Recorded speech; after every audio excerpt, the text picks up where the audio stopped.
My name is G. Piñaranda. Today I'm discussing about probation. So what is probation? Dali ani convicted na tao mo follow siya set of rules. Ingon pa sa korte na aron ma-release siya kuan.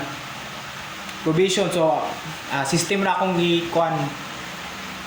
i-discuss. So una na kung si Juan guilty for 6 years, na siya within 15 days of period na mo-apply of probation. Pagkuhan na ang application na padulong sa korte.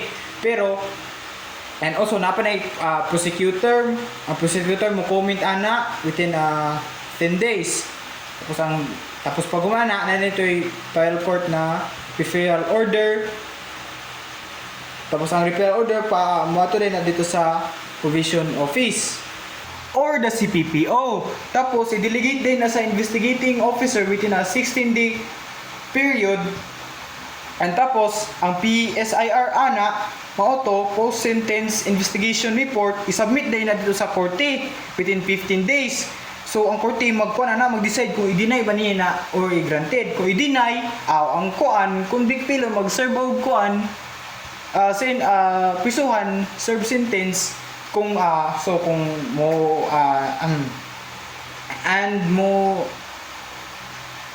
discuss na po ko sa granted. Kung mag-granted, mahimo siya become a statutory right. Sa violation of probation condition, if kung si Juan i-violate sa condition sa probation, ang nakita na siyang palibot, mga informant informant report din na sa probation office.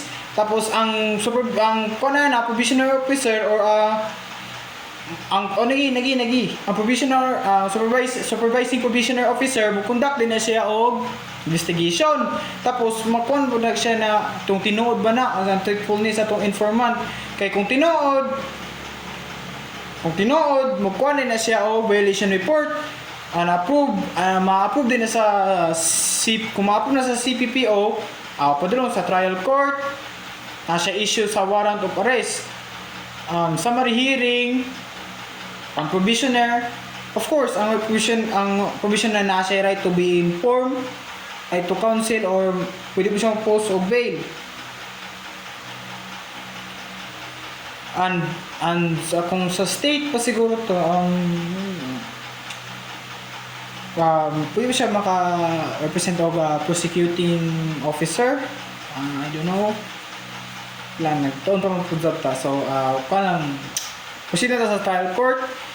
Kung dili tumao kung kakatong violation report sa informant, kung dili kay itong magtinood na continue lang siguro serve sa probation niya. Kay kung tinuod to na may revocation, mo serve din na siya sentence or prison jail.